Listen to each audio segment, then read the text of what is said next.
चीन से ऑक्साई चीन छीनने का सबसे दमदार मौका। चीन ने जंग छेड़ दी है और हम इसे खत्म भी कर सकते हैं।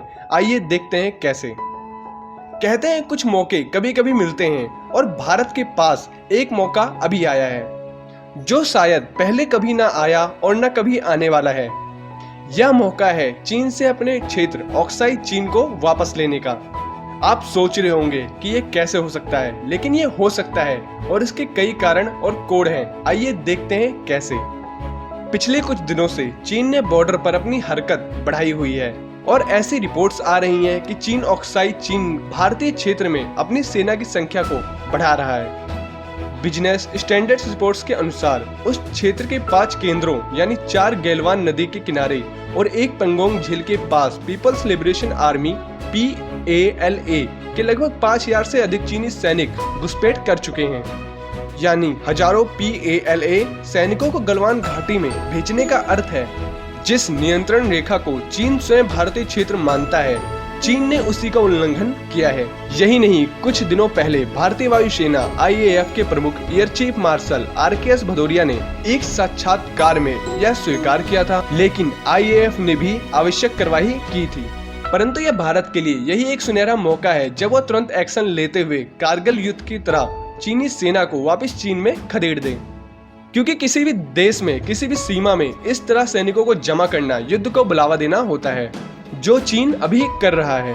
दरअसल जब से चीन ने बॉर्डर पर तनाव बढ़ाया है, तब से ही पूरी दुनिया को यह पता है कि चीन ने भारत पर दबाव बनाने के लिए आक्रामकता दिखाई थी और साथ में चीन की साम्राज्यवादी नीति से भी सभी लोग वाकिफ हैं। इस वजह से दुनिया में चीन के खिलाफ नैरेटिव बना हुआ है।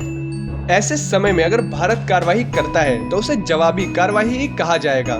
इससे भारत पर कोई भी वैश्विक दबाव की संभावना नहीं रहेगी। सच कहें तो चीन कितने भी सैनिकों को जमा कर ले, पर अगर युद्ध की स्थिति बनी तो हार चीन की निश्चित है।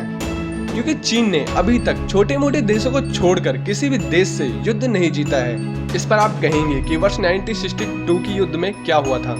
यह युद्ध सिर्फ इसलिए लड़ा गया था ताकि चीन का तानाशाह माओ ते तुंग चाइना में भुखमरी के संकट से ध्यान हटा सके। उनके लिए सोने पे सुहागा यह बात थी कि उस समय भारत पर जवाहरलाल नेहरू का शासन था, जिनके बेकार नेतृत्व के कारण भारतीय सेना को काफी नुकसान उठाना पड़ा था। लेकिन उसके बावजूद चाइना के लिए यह विजय कोई बहुत बड़ी उपलब्धि नहीं थी, क्योंकि इस युद्ध में कम संसाधन और बेकार शस्त्रों से सुसज्जित होने के बावजूद भारतीय सेना ने चीनी खेमे में तांडव मचा दिया था। इस वक्त कभी अगर भारतीय सेना ने तुरंत कार्रवाई की तो भारत के पक्ष में पूरा विश्व खड़ा रहेगा, क्योंकि कोरोना के कारण चीन के खिलाफ भयंकर माहौल बना हुआ है। अमेरिका तो यह तक कह चुका है कि वह किसी भी बॉर्डर विवाद में भारत के साथ खड़ा है। इस मामले पर अमेरिकी विदेश मंत्रालय में दक्षिण व केंद्र एशिया प्रभाग की सबसे वरिष्ठ अधिकारी एलिस वेल्स ने स्पष्ट कहा था, दक्षिण चीन सागर हो या भारत के साथ जुड़ी सीमा, चीन का व्यवहार सिर्फ दिखावा करने तक सीमित नहीं है, बल्कि यह भड़काने वाला और चिंताजनक है। यह भी बताता है कि चीन का व्यवहार किस तरह का खतरा पैदा कर सकता है। पिछली बार जब डोकलाम में दोनों देशों की सेनाएं आमने सामने आई थी, तब भी अमेरिका भारत के पक्ष में खड़ा था। इसके साथ ही ऑस्ट्रेलिया का भी चाइना के साथ रिश्ते खराब हो चुके हैं। जहां तक रूस का सवाल है, वह भारत के खिलाफ युद्ध में शामिल नहीं होगा। वह जम्मू कश्मीर पर पहले ही भारत का साथ दे चुका है, जब चीन ने पाकिस्तान का साथ दिया था। यानी अभी वैश्विक समीकरण को देखा जाए तो चीन के खिलाफ युद्ध का माहौल बना हुआ है। और ऐसे में अगर भारत ने चीन के घुसपैठ का हमला कर जवाब दिया तो कोई भी भारत के खिलाफ खड़ा नहीं होगा। ऐसे समय में भारतीय सेना के पास ऑक्साई चीन के पूरे क्षेत्र को अपने कब्जे में मिलाने का भरपूर मौका है।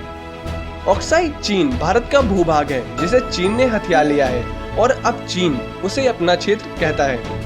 हालांकि नवंबर में जारी हुए नए नक्शे में पूरे क्षेत्र को भारत का हिस्सा बताया गया था और गृह मंत्री अमित शाह भी लोकसभा में कह चुके हैं कि जम्मू कश्मीर और ऑक्साई चीन भारत का अभिन्न अंग है और इसके लिए वे जान भी दे सकते हैं।